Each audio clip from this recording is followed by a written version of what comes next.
The night didn't announce itself with sirens or warnings. It crept in on rubber soles and borrowed authority, the kind that only shows up when someone thinks your front yard is theirs to command. I remember the first sound clearly. Not shouting, not glass, just a hard knock that wasn't a knock at all, a demand pretending to be procedure. My wife was 8 months pregnant and asleep on the couch because the baby liked the rhythm of the ceiling fan, and in that half second before I stood up, I already knew this wasn't a neighbor and it wasn't a mistake. They were standing on my property when I opened the door. 2 men too confident for the hour, dressed like authority without the weight of black jackets, cheap badges, clipboards angled like weapons. They didn't ask permission. They didn't introduce themselves. They announced compliance like a verdict already passed. One of them stepped forward as if distance itself was optional. I moved between them and my wife without thinking. Not aggressive, not loud, just present. The way you stand when you're deciding whether a situation is about to turn. They said the letters like they mattered. HOA enforcement, violations, immediate correction required. They said it with smiles that didn't belong on private property after dark. My wife stood up behind me, slow, careful, one hand on her stomach. And that's when the tone shifted. One of them glanced past me, looked at her belly like it was a bargaining chip, and I felt the temperature drop. This wasn't about grass or paint or trash cans. This was about leverage. They stepped closer. Not a lot. Just enough to test what would happen. Just enough to see if I'd flinch. Numb. The second man laughed when I told them to leave. Laughed like he'd done this before. Laughed like the rules followed him wherever he went. That was the moment I knew we weren't dealing with paperwork. We were dealing with people who liked the costume more than the law. They claimed urgency, claimed authority, claimed they could enter if they needed to. And when I said no again, clearly, calmly, with witnesses already waking up across the street, one of them reached out, not toward me, but toward my wife, as if to guide her back, as if her body was part of the correction. Before we move forward, drop a comment from where are you watching right now. I don't remember shouting. I remember the sound my wife made when her balance went wrong, the sharp intake of breath, the way time stretched long enough for me to see the fall before it finished. Her arm hit the edge of the step at the wrong angle, and the sound that followed wasn't dramatic. It was dull, final, the sound of something that doesn't bounce back. She didn't scream right away. Shock does that. She stared at her arm like it belonged to someone else. Then the pain arrived all at once, white and overwhelming, and she folded to the ground, protecting her stomach with instinct older than language. The men froze for half a second, the kind of pause that tells you they didn't expect consequences. Then one of them started talking fast, explaining, reframing, already building a version of the story where this was an accident, where compliance got complicated. The other one looked around to see who was watching. Lights came on in houses. Phones came up. Someone across the street started recording without saying a word. The goons noticed and adjusted their posture, straightened their jackets, turned the scene into theater. They told me to stay back. They told me this was under control. They told me to calm down. I knelt next to my wife, kept my hands steady, talked to her the way you do when panic helps no one. Her arm was already swelling, bending where it shouldn't, and I could feel the anger trying to rush past discipline. I didn't let it, not yet. Sirens cut through the street a minute later, red and blue washing over faces that didn't know which role to play anymore. The goons stepped forward to greet the officers like colleagues, like this was routine. They spoke first, confident, rehearsed.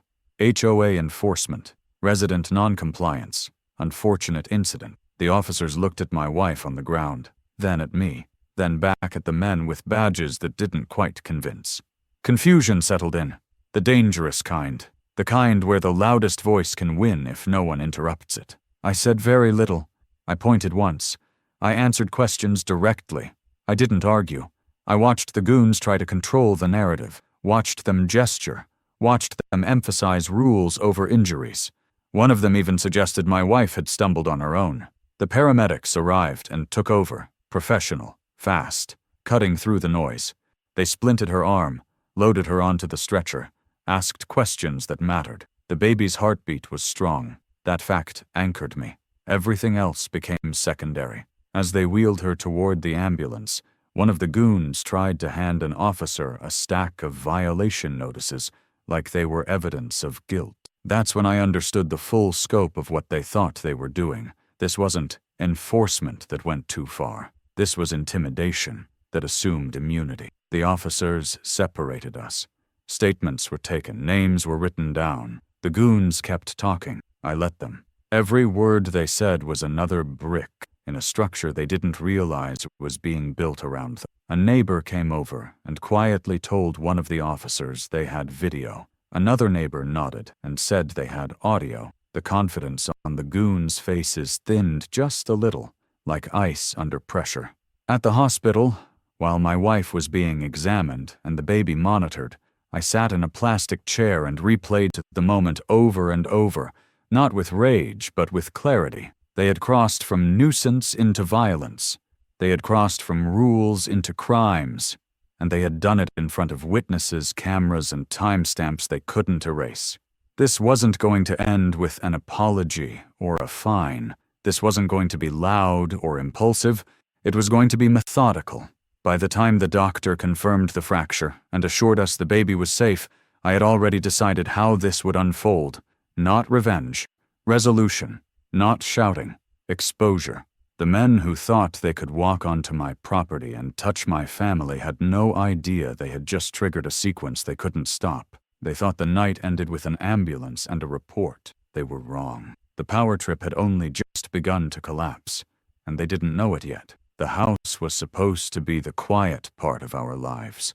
The reward after years of moving carefully, saving deliberately, choosing stability over speed. We bought it because it sat just far enough from the road to feel private and just close enough to neighbors to feel human. We chose it because we wanted our child to learn the sound of trees before the sound of traffic. Because my wife wanted a kitchen window that caught the morning light. Because nothing about it felt temporary.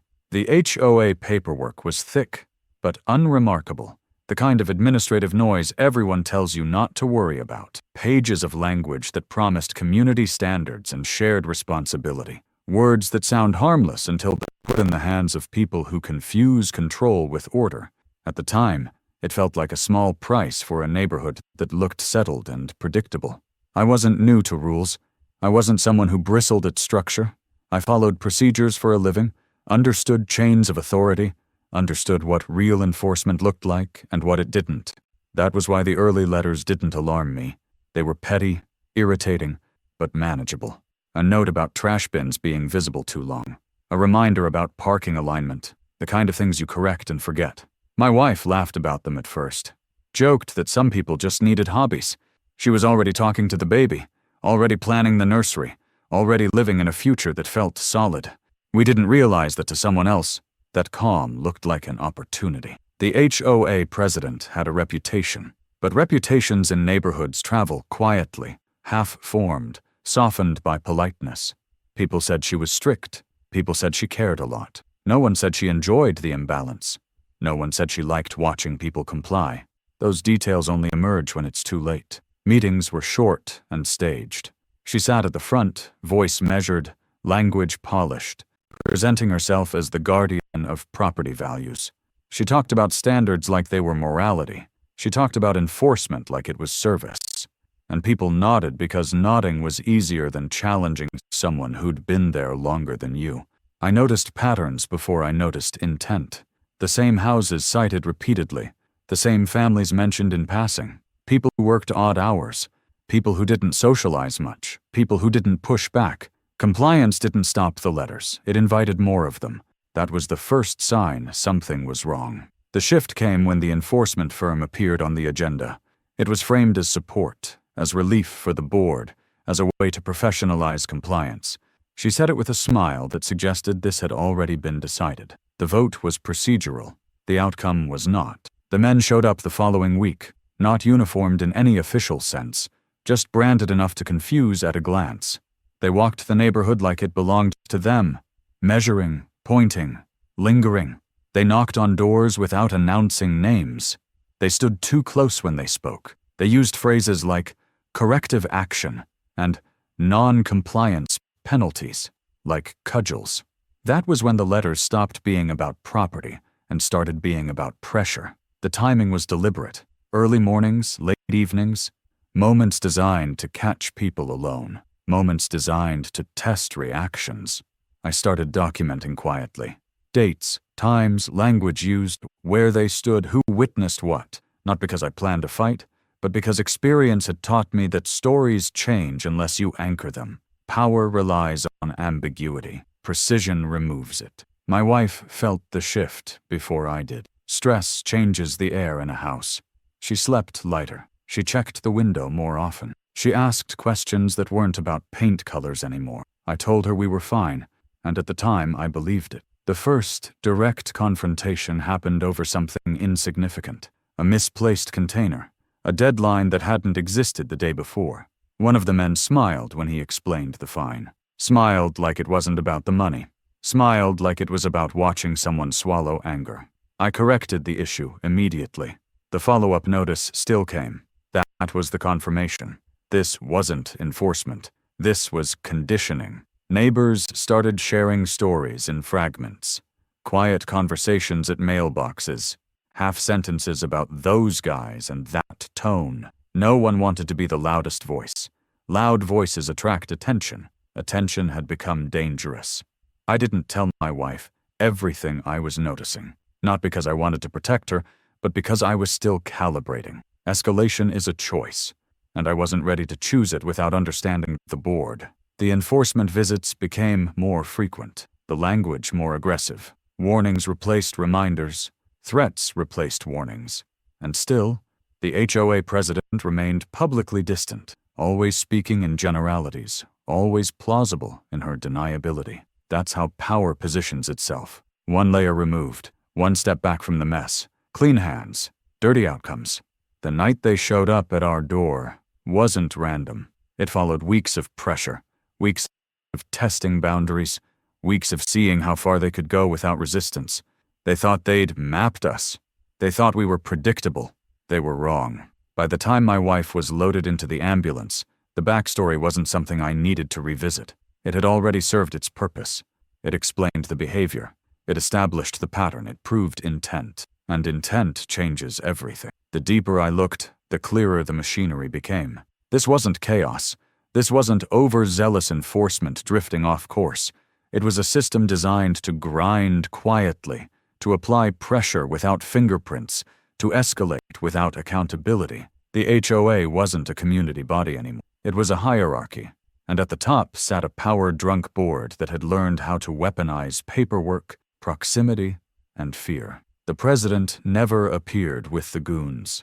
That separation was intentional. She stayed clean while they did the dirty work, issuing directives through emails and policy clarifications that never explicitly ordered harm, but always implied consequences. Language like ensure compliance immediately and remove resistance efficiently showed up repeatedly. Nothing illegal on its face, everything poisonous in effect. The goons operated like wannabe cops, mimicking authority they didn't possess. They wore dark clothing, carried clipboards like badges, spoke in commands instead of requests. They learned which doors opened fastest, which neighbors avoided eye contact, which houses complied without asking questions. That intelligence guided their routes. This wasn't random patrol. This was targeted intimidation. They used time as a weapon. Early morning knocks, late evening checks, interruptions designed to disrupt routines and signal dominance. Trespassing was reframed as inspection. Stalking was reframed as oversight. Harassment was reframed as compliance follow-up. Every interaction pushed the boundary a little farther, daring someone to say no. Fines were arbitrary but consistent in one way. They landed hardest on people least equipped to fight back. Fixed incomes, new parents, families already under stress. The board called it fairness. In reality, it was selection. They needed wins, visible compliance to reinforce fear across the neighborhood. Public submission was the goal. Meetings became theater. Residents spoke, voices shaking, only to be met with procedural stonewalling. Motions tabled, concerns redirected, everything deferred. The president smiled and reminded everyone of process. The power-drunk board nodded in unison. It was a cult of order, allergic to accountability. The enforcement firm's contract was never openly discussed. No competitive bids, No clear scope, just a vague authorization buried in minutes few people read. When questioned privately, board members deflected. When questioned publicly, they cited legal counsel. When pressed, they implied retaliation. The message was unmistakable. Challenge us and pay for it. I requested records, maintenance logs, incident reports, authorization letters. The response was slow, partial, and redacted. Pages missing, dates inconsistent, signatures photocopied. It was sloppy in the way people get when they think no one is checking. That sloppiness mattered. The goons escalated behavior when they sensed hesitation from law enforcement. They learned which officers deferred to HOA complaints, which dispatchers treated them as legitimate complainants. They started calling police first, setting narratives before residents could. It was coordination without uniforms, a private enforcement pipeline feeding public response. They lingered on property lines longer. They filmed residents back. They wrote notes that read like threats but stopped short of explicit language. Failure to comply may result in immediate corrective action. Immediate meant now. Corrective meant whatever they decided it meant. My wife noticed the change in tone. It wasn't just stress anymore. It was menace. She started keeping her phone charged at all times. She asked neighbors to walk with her when she went outside. Pregnancy sharpens instincts. She knew before I said anything that something was wrong. The board knew she was pregnant. That detail appeared in internal correspondence as special circumstances, not cautionary, strategic. The language shifted from deadlines to urgency, from notices to visits, from letters to bodies on the lawn. One afternoon, a neighbor told me quietly that the president had asked who was home during the day, who worked remotely, who had situations. It wasn't curiosity, it was reconnaissance. Backyard stalker behavior wrapped in community concern. The authority beat came when a police officer casually referenced ongoing HOA issues during a non-related call. That phrasing didn't come from nowhere. It came from repetition, from narrative priming, from a board that had learned how to borrow a badge without wearing one. I realized then that the abuse wasn't just physical risk. It was reputational risk. Once labeled non-compliant, every interaction tilted against you. Once painted as difficult, your credibility evaporated. The HOA mafia thrived on that imbalance. The escalation path was clear. Paper, presence, pressure, physicality. They were already past the midpoint. The only question left was when they would push too far. They answered that question themselves. The night after the ambulance left, the house felt different, like the walls had absorbed what happened and were holding their breath. I didn't sleep. I didn't pace. I didn't rage. I sat at the table and laid everything out in sequence, because chaos only wins if you let it stay unorganized. Fear blurs memory. Documentation sharpens it. I pulled every letter we'd ever received from the HOA and laid them in order by date. Patterns emerged immediately. The frequency spiked after the enforcement firm was hired. The language hardened after my wife's pregnancy became visible. The deadlines shortened. The threats escalated. What looked like isolated incidents when viewed individually became a single continuous pressure campaign when aligned chronologically. Then I moved to digital records, emails forwarded to a secure archive, voicemails downloaded and timestamped, security footage backed up redundantly. I didn't cherry-pick. I preserved everything. The good days mattered as much as the bad ones because they showed contrast. They showed intent. The cameras told a story words couldn't. The goons walking the property line without reason, stopping just outside the legal boundary and staring into windows, returning multiple times in a single day without issuing notices, lingering after being told to leave. Trespassing violations caught in high resolution from multiple angles. Audio mattered even more. Their tone changed when they thought no one was listening. Commands slipped into threats. Threats slipped into contempt. Contempt slipped into laughter. Laughter at people they believed powerless. That laughter would later become a liability they couldn't explain away. I requested the enforcement firm's credentials, licensing, insurance, scope of authority. The response from the HOA was delayed and evasive. When documents arrived, they didn't align. Names misspelled, license numbers that didn't match state databases, an address that routed back to a mailbox service. It wasn't just incompetence, it was fabrication. I cross-referenced HOA bylaws with state statutes. The enforcement authority they claimed didn't exist. The fines they threatened exceeded statutory limits. The right to enter property without consent was nowhere to be found. Every action they'd taken relied on intimidation, not legality. The authority beat came quietly when a clerk at the county office confirmed what I already suspected. The HOA's enforcement addendum had never been properly filed. It had been circulated internally, but never ratified according to procedure. In legal terms, it was worthless. In practical terms, it was the backbone of their entire operation. I documented that conversation. Date, time, name, position. Then I requested written confirmation. Bureaucracy moves slowly unless you ask precisely. When you do, it leaves trails. Witnesses began to surface once they realized someone was collecting facts instead of venting. A neighbor who'd been blocked in her driveway. A retired man fined for a flagpole. A family harassed over a wheelchair ramp. Each story echoed the same structure. Pressure, compliance demand, escalation. I didn't promise them justice. I promised accuracy. That mattered. People are tired of outrage. They respond to inevitability. The medical report from the hospital was clinical and devastating. Injury mechanism consistent with blunt force. No ambiguity, no soft language. Pregnancy noted as aggravating factor. Risk assessed. Everything the HOA would later try to downplay was locked into an official record within hours. Police reports followed. Initial conflicting statements. Then, slowly, alignment as evidence mounted. Bodycam footage contradicted the goons' version. Timelines didn't match their claims. Their confidence wavered when confronted with specifics. The HOA president issued a statement to residents calling the incident unfortunate and under review. That phrasing mattered. It acknowledged occurrence without accountability. It tried to freeze narrative momentum. It failed. I filed formal records requests, not accusations. Requests, financial disclosures, vendor contracts, email correspondence between board members and the enforcement firm. The law doesn't care about tone. It cares about process. And once process starts, it doesn't stop easily. The discovery phase wasn't loud. It wasn't public. It was surgical. Each document pulled another thread.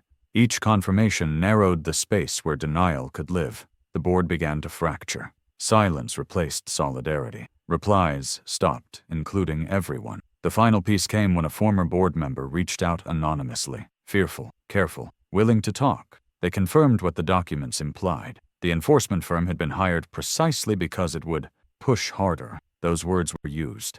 Pushing harder was the goal. That statement didn't need embellishment. It needed preservation. By the end of the week, proof wasn't a question. It was a weight, and weight eventually collapses whatever it rests on. The confrontation does not begin with shouting or fists. It begins with timing. The narrator describes choosing the moment deliberately, allowing the HOA cult to believe momentum is still on their side. The setting is public, controlled, and documented, turning what the villains expect to be another intimidation pass into a stage they cannot escape. The paragraph ends with the sense that the trap has already been sprung, even though no one realizes it yet. The next paragraph escalates by placing the HOA president at the center of the scene, surrounded by her power-drunk board and their clipboard parasites. Her confidence is intact. Her posture signals dominance. She speaks as if the outcome is predetermined. The narrator notes how authority performs itself before it collapses. The hook lands on her, making a definitive statement she cannot later undo. Bun. The third paragraph introduces the authority beat as witnesses arrive organically. Neighbors gather. Phones come out. A police presence appears not as allies of the HOA mafia, but as observers. The power balance shifts subtly. The goons sense it first. The paragraph closes with the first visible crack in their certainty. The fourth paragraph brings the confrontation into sharp focus as the narrator calmly recounts the timeline out loud, not accusing, not pleading, simply stating facts in order. Each sentence strips ambiguity away. Each fact forces the board to react. The escalation comes from watching authority stumble when precision replaces emotion. The cliffhanger hits as the HOA president interrupts herself mid-sentence. The fifth paragraph delivers the public exposure of evidence without theatrics. Audio, Video.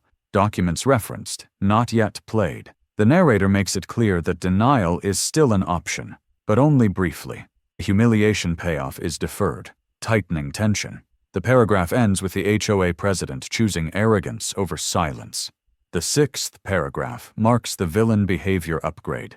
The HOA president attempts to reassert control by issuing threats in real time. Fines, enforcement, removal from property. Each threat is spoken aloud, recorded, witnessed. The narrator notes how power-drunk meltdowns always reveal themselves when challenged. The paragraph ends with a single sentence that reframes those threats as admissions. The seventh paragraph brings law enforcement fully into the scene, not as saviors, but as recipients of evidence. An officer asks a clarifying question. Another listens. Authority begins to shift away from the HOA cult. The emotional escalation comes from watching the president realize she no longer controls the room. The hook lands on her trying to retreat. The eighth paragraph locks the confrontation into inevitability. The narrator allows the audio to be played. The goons' voices fill the space. Laughter, threats, trespass. Silence follows. The humiliation is no longer abstract. It is audible. The paragraph ends with the HOA president being unable to look anyone in the eye. The ninth paragraph widens again to show the crowd's reaction. Neighbors who stayed quiet step forward. One confirms an incident. Another adds a detail. The narrative snowballs. This is no longer one family's fight. It is systemic exposure. The paragraph closes with the realization that the board has lost control permanently. The 10th paragraph delivers the collapse. The HOA president attempts damage control, but words fail her. Authority drains from her posture. The goons back away physically, instinctively, understanding the power trip has ended. The humiliation payoff lands coldly. No shouting, no cheers, just withdrawal. The 11th paragraph formalizes consequences. Officers separate parties. Statements are taken. The enforcement firm's authority is questioned openly. The narrator notes how quickly legitimacy evaporates once challenged with proof. The cliffhanger lands on the suggestion that this public collapse is only the beginning. The 12th paragraph closes the section by framing the confrontation as a point of no return. The HOA cult has been exposed in daylight. The board's silence speaks louder than defense. The final line locks the transition into retaliation. The confrontation ended publicly, but the reckoning is about to become permanent. Retaliation does not look like anger in motion. It looks like competence applied without hesitation. This section opens with the narrator stepping fully into control, shifting from reactive defense to deliberate dismantling. The emotional escalation is subtle but absolute. Fear is gone, replaced by clarity. The hook lands on the realization that the HOA mafia has no idea how exposed they already are. The second paragraph establishes the authority beat through professionals, not spectacle. Attorneys, investigators, and regulatory bodies enter the narrative quietly. Their presence reframes the conflict from neighborhood drama into statutory violation. The narrator emphasizes how real authority moves slowly, precisely, and leaves permanent marks. The paragraph ends with the sense that timelines are no longer in the HOA's control. The third paragraph focuses on expert documentation being translated into formal complaints. Trespassing violations become civil claims. Intimidation attempts become criminal considerations. False enforcement becomes fraud. Each label changes the stakes. The villain behavior upgrades as the board scrambles, sending emails, revising statements, attempting retroactive justifications. The hook lands on those attempts being preserved, not deleted. The fourth paragraph introduces the regulatory angle. Licensing agencies review the enforcement firm. Insurance carriers are notified. Municipal authorities receive evidence packages. Each action triggers mandatory responses. The narrator highlights how systems built on shortcuts collapse when forced through legitimate channels. The paragraph ends with the enforcement firm's legitimacy unraveling in real time. The fifth paragraph escalates emotionally by returning briefly to the wife's recovery. Medical experts document injury impact, pregnancy risk, and long-term effects. These aren't emotional appeals, they are clinical conclusions.